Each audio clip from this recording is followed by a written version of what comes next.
ഭയപ്പെടേണ്ട, വിശ്വസിക്കുക മാത്രം ചെയ്യുക.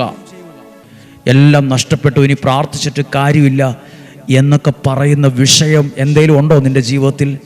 ആ വിഷയത്തിൽ യേശു ഇന്ന് തൊടും. ഇനി എന്തു ചെയ്യും? ഇനി എങ്ങനെ മുന്നോട്ട് നീങ്ങും? എൻ്റെ മക്കൾ രക്ഷപ്പെടുമോ? ഈ സ്ഥലം വിൽക്കുമോ? എൻ്റെ ജീവിതം അനുഗ്രഹിക്കപ്പെടുമോ? എല്ലാം അവസാനിച്ചു എന്ന് തോന്നുന്നോ? ആ പ്രശ്നത്തെ ദൈവസന്നിധിയിൽ ഒന്ന് ഏൽപ്പിച്ചു കൊടുക്ക്. ആ പ്രശ്നത്തെ, ആ പ്രതിസന്ധിയെ ദൈവസന്നിധിയിൽ ഒന്ന് ഏൽപ്പിച്ചു കൊടുക്ക് ഇപ്പോൾ തന്നെ. ദൈവമേ, എൻ്റെ ഈ വിഷയത്തെ എല്ലാം അവസാനിച്ചു എന്നാണ് എൻ്റെ ബുദ്ധി പറയുന്നത്, നാട് പറയുന്നത്, നാട്ടുകാർ പറയുന്നത്, പ്രിയപ്പെട്ടവർ പറഞ്ഞത്. ഇനി പ്രാർത്ഥിച്ചിട്ട് കാര്യമില്ലെന്നൊക്കെയാണ് ചിലർ പറയുന്നത്. ആ വിഷയത്തെ നിനക്ക് ഏൽപ്പിച്ചു തരുന്നു. ഈ കുറച്ചു നിമിഷം വരെ നീ കണ്ടതെന്താ? നോക്കുമ്പോൾ നിരാശയോടെ കണ്ടതായിരിക്കും. പ്രതീക്ഷയൊന്നും ഇനി പ്രതീക്ഷിച്ചിട്ട് കാര്യമില്ലെന്നായിരിക്കും തോന്നിയത്. അത് ദൈവസന്നിധിയിൽ ഏൽപ്പിച്ചു കൊടുത്ത നിമിഷം മുതൽ നീ അറിഞ്ഞോ ദൈവം നിന്റെ കയ്യിൽ പിടിച്ചത്? അത് ഏൽപ്പിച്ചു കൊടുത്ത നിമിഷം തൊട്ട് നീ അറിഞ്ഞോ ആ ദൈവം നിന്റെ കയ്യിൽ പിടിച്ചത്, നിന്റെ കുടുംബത്തെ ചേർത്ത് പിടിച്ചത്?